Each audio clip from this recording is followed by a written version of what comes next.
Hello friend, আজকে তোমাদের সামনে নিয়ে এসেছি রাতে ডিনারে কিংবা সকালে ব্রেকফাস্টে পেট ভর্তি একটি খাবার যা মুখে দিলে গলে যায়, নরম সফট এবং পুষ্টিগুণে ঠাসা একটি জলখাবার। আর আমি এখানে নিয়েছি মেজারমেন্ট কাপের 1 কাপ সুজি, অর্থাৎ আমি এখানে 100 গ্রাম প্যাকেটের পুরো সুজিটাই আমি নিয়ে নেব। একটি মিক্সিং বোলের মধ্যে পুরো সুজিটা ঢেলে নেব। তারপরে আমি এর মধ্যে নিয়ে নেব 1 কাপ পরিমাণ দই। আমি এখানে ফ্রেশ দই নিয়েছি, তোমরাও চেষ্টা করবে একেবারে টক দই না নিয়ে ঘরে পাতা ফ্রেশ দই কিংবা দোকান থেকে কেনা ফ্রেশ দইটাই কিন্তু তোমরা দেবে, তাহলে এই রেসিপিটা কিন্তু একেবারে খেতে ভালো হবে, টক হবে না। নিয়ে নেব স্বাদ মতো লবণ। আমি এখানে ছোটো চামচে 1 চামচ লবণ অ্যাড করে নেব। তার মধ্যে নিয়ে নিলাম 1 কাপ পরিমাণ জল।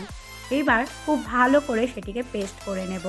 তো মিক্সিং গ্রাইন্ডারের মধ্যে খুব ভালো করে সেগুলোকে আমি একটু পেস্ট করে নিলাম। তারপর একটি বোলের মধ্যে পুরোটাই কিন্তু ঢেলে নেব। তো এইভাবে আমি ঢেলে নিলাম। তারপরে তার মধ্যে আরও খানিকটা জল আমি অ্যাড করব। তো মিক্সিংয়ের মধ্যে অনেকখানি লেগেছিল, তার মধ্যে আমি 2 টেবিল চামচ পরিমাণ জল দিয়ে খুব ভালো করে সেটি ঢেলে একটু মিশিয়ে নেব। তো থিকনেসটা দেখো ঠিক এরকমই হবে। পরে ঘন মনে হলে আরেকটু জল অ্যাড করে নেব। তারপরে আমি নিয়ে নেব এখানে গ্রেট করে রাখা গাজর। আর গাজরটা কিন্তু অবশ্যই গ্রেট করে নেবে, তাহলে মোটা হলে কিন্তু ভালো লাগবে না। তারপরে দিয়ে দেবো এখানে ক্যাপসিকাম কুচি, পেঁয়াজ কুচি, লঙ্কা কুচি, রসুন কুচি। তারপরে আমি একটু ধনেপাতা নিলাম, এখানে 1/2 কাপ পরিমাণ ধনেপাতা আমি নিয়ে নেব। তারপরে সেগুলোকে প্রত্যেকটা জিনিস কিন্তু খুব ভালো করে মিশিয়ে নিতে হবে। বন্ধুরা, এই রেসিপিটা করে দেখবে, অসাধারণ লাগে খেতে আর পেট ভর্তি একটি ব্রেকফাস্ট যা পুষ্টিগুণে ঠাসা। তো এইভাবে ভালো করে মিশিয়ে নেব। তারপরে ঢাকা দিয়ে রেখে দিতে হবে।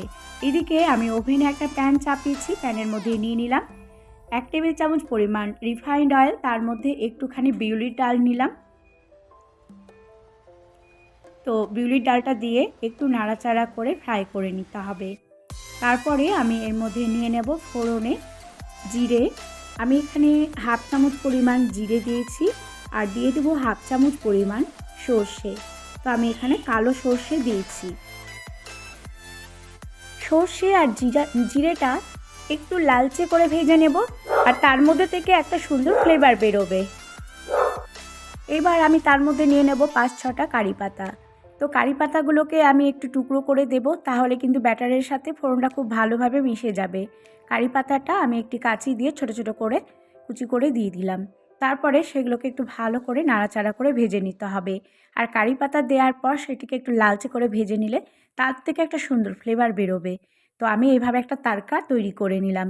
তারকাটা রেডি করে নেওয়ার পর ব্যাটারের মধ্যে কিন্তু পুরোটা আমি ঢেলে দেবো, তেল সমেত। পুরো তারকাটাই আমি ব্যাটারের মধ্যে ঢেলে তারপর চাপা দিয়ে রেখে দেব বেশ 2-3 মিনিটের জন্য। পুরো তারকাটাই আমি ব্যাটারের মধ্যে ঢেলে দিলাম।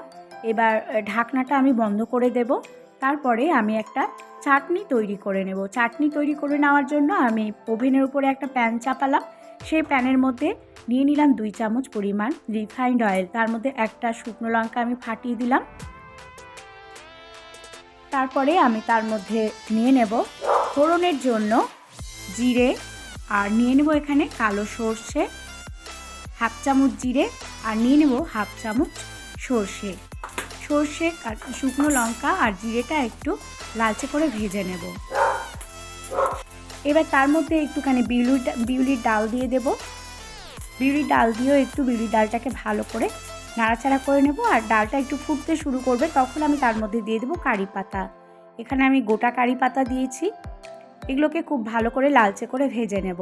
এবার তার মধ্যে দিয়ে দেব পেঁয়াজগুলো একটু টুকরো করে রেখেছিলাম। এখানে হাফ পেঁয়াজ আমি টুকরো করে রেখেছিলাম, দিয়ে দিলাম রসুনের টুকরো, আদা কুচি। এগুলো দিয়ে খুব ভালো করে একটু লালচে করে ভেজে নিতে হবে। সেগুলো একটু লালচে করে ভেজে নেওয়ার পর দিয়ে দেবো টমেটো কুচি। আমি একটা মাঝারি সাইজের টমেটো কুচি করে দিয়েছি। আমি চাটনি তৈরি করব, সেই জন্য আমি সমস্ত কিছু খুব ভালো করে একটু ভেজে নেব। বেশি লাল করার দরকার নেই, হালকা করে একটু ভেজে নেব। টেস্টের জন্য আমি নিয়ে নিলাম এর মধ্যে লবণ, আর নিয়ে নেব এখানে 1 চামচ পরিমাণ চিনি। আমি চাটনিটা একেবারে মিষ্টি করব না, তাই অল্প পরিমাণ চিনি দিলাম। যে যেমন খেতে চাও সেইভাবে করবে। তো আমি এখানে 1 চামচ পরিমাণ চিনি দিলাম, আর নিয়ে নিলাম বেশ খানিকটা ধনেপাতা। আমি এখানে 1 বাটি পরিমাণ ধনেপাতা দিলাম। তারপরে সেগুলোকে একটু নাড়াচাড়া করে ভেজে নেব। তারপর একটি মিক্সিং বোলের মধ্যে পুরোটাই ঢেলে নেব। তো এগুলোকে খুব ভালো করে একটু ভাজা ভাজা হয়ে গেলেই কিন্তু আমি মিক্সিং বোলের মধ্যে নিয়ে নেব। আর নিয়ে নিলাম রোস্টেড বাদাম, রোস্ট করে রাখা বাদামটাও দিয়ে তারপরে সেগুলোকে আমি চাটনি তৈরি করে নিলাম। এবার এইদিকে আমি ব্যাটারটি রেডি করে নেব। তো আমি যে তারকা লাগিয়েছিলাম তার মধ্যে ঢেলে দিয়েছিলাম। প্রত্যেকটা জিনিস খুব ভালো করে মিশিয়ে ব্যাটারটি একটু ফেটিয়ে নিতে হবে। তারপরে আমি এখানে নিয়ে নিয়েছি একটা ইনো। পুরো ইনোটা পুরোটাই কিন্তু আমি এর মধ্যে নিয়ে নেব। তো একেবারে ইনোটা নেব শেষ মুহূর্তে, যখন আমি সেগুলোকে ভাজতে যাব ঠিক সেই সময় কিন্তু ইনোটা আমি তার মধ্যে নেব। ইনো আগে দেব না। তারপরে সমস্ত কিছু রেডি করে নেওয়ার পর ইনো দিতে হবে।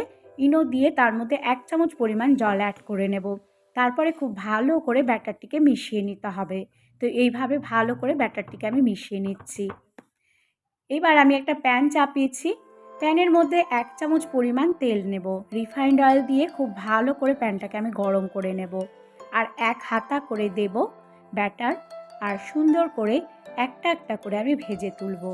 তো বন্ধুরা, আমি এই রেসিপিটার নাম দিয়েছি প্যান ধোসা। তোমরা ইচ্ছে করলে অন্য কোনো নাম দিতে পারো। তো আমি প্যান ধোসা করেছি। ধোসা তো অনেক সময় দেখবে চাটুতে করা হয়, কিন্তু আমি এটা কড়াইয়েই করেছি। আর অসাধারণ লাগে খেতে। খুব সামান্য তেল লাগে, অল্প একটু তেল, যা আমাদের স্বাস্থ্যের জন্য একেবারেই ক্ষতিকারক নয়। 1 চামচ তেল দিয়েছিলাম আমি প্রথমে, আর নামানোর আগে 1 চামচ তেল দিয়ে একটু অপর পাটটা লালচে করে ভেজে নেব। তো বন্ধুরা, দেখতেই পাচ্ছ যে কত সহজে কিন্তু উঠে আসছে। তোমরা কিন্তু এইভাবে করে নিতে পারো প্যান ধোসা। আর এই চাটনির সাথে অপূর্ব লাগে খেতে, ধনেপাতার চাটনির সাথে। এইভাবে তোমরা তৈরি করে নিতে পারো প্যান ধোসা। সকালে ব্রেকফাস্টে কিংবা রাতে ডিনারে পেট ভর্তি খাবার 2 থেকে 3টে খেলেই কিন্তু পেট ভরে যায়। আর টেস্টটা এতটা সুন্দর যে তোমরা একবার না করে খেলে বুঝতে পারবে না। একবার বাড়িতে তোমরা অবশ্যই তৈরি করে দেখো এই রেসিপিটা। তোমাদের এই রেসিপি যদি ভালো লেগে থাকে অবশ্যই লাইক, কমেন্ট, শেয়ার করতে ভুলবে না। চ্যানেলটি সাবস্ক্রাইব করার অনুরোধ রইল। ভীষণ সুন্দর সুস্বাদু পুষ্টিকর এই খাবার একবার হলেও কিন্তু তোমরা বাড়িতে তৈরি করে দেখো। দারুণ লাগে, অপূর্ব খেতে। আর এটি একটি নন বেঙ্গলি খাবার। তোমরা অবশ্যই করো। সাবস্ক্রাইব করার অনুরোধ রইল।